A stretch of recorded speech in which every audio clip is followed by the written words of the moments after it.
Bonjour, la création de Dieu. Pourquoi y a-t-il du mal dans le monde? Dans cette étude du psaume 94, nous découvrirons que Dieu est notre réconfort.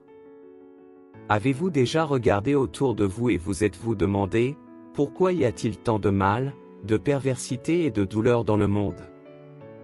Dans le psaume 94, le roi David est extrêmement préoccupé par l'état de l'humanité.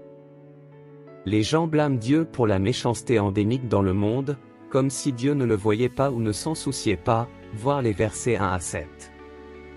Puis David rappelle à ses auditeurs que le Seigneur est le Créateur et qu'il sait, voit et entend tout ce qui se passe, verset août 2011. Dieu merci, David a pu dire, dans les nombreuses tristesses qui se multiplient en moi, tes consolations consolent mon âme, verset 19. Les nombreuses peines du roi David ont été causées par la méchanceté et la méchanceté qu'il a vue, et notre monde n'est pas très différent. Mais la consolation de David pour tout le mal dont il a été témoin était son Créateur et Sauveur. C'est pourquoi il peut conclure son psaume par ces mots, « Mais l'Éternel est ma tour sûre, mon Dieu est le rocher dans lequel je trouve refuge. » Dieu fera tomber sur eux leurs iniquités et les détruira à cause de leurs péchés, le Seigneur notre Dieu les détruira.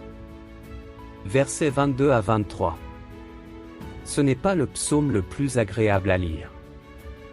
C'est plein de douleur et de colère, de tristesse et d'injustice. Mais c'est une prière d'espérance et une perspective à partir de laquelle nous pouvons apprendre. Il y a du mal, de l'injustice et de la guerre tout autour de nous. Mais au milieu de la douleur et de la souffrance, nous pouvons suivre l'exemple du roi David et rechercher le réconfort et la paix auprès de Dieu.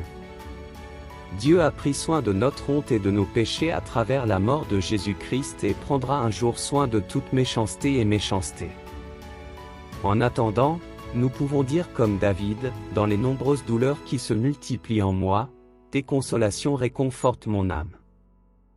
Et puis nous pouvons vivre ce verset en apportant nos espoirs, nos rêves, nos peurs et nos inquiétudes à Dieu.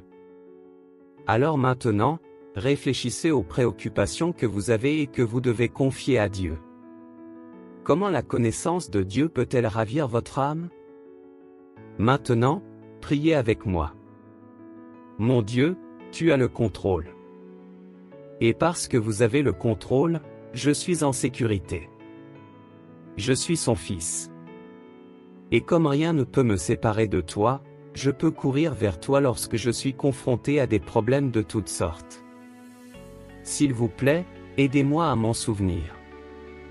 Rappelez à mon âme ce qui est vrai et réconfortez-moi lorsque je fais face à des difficultés trop grandes pour moi.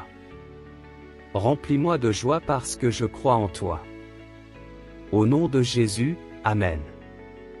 Abonnez-vous et partagez cette chaîne.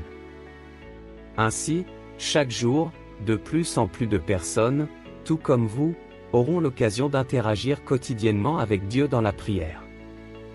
Aidez la parole de Dieu à atteindre plus de personnes. Que Dieu vous bénisse ainsi que tous ceux que vous aimez.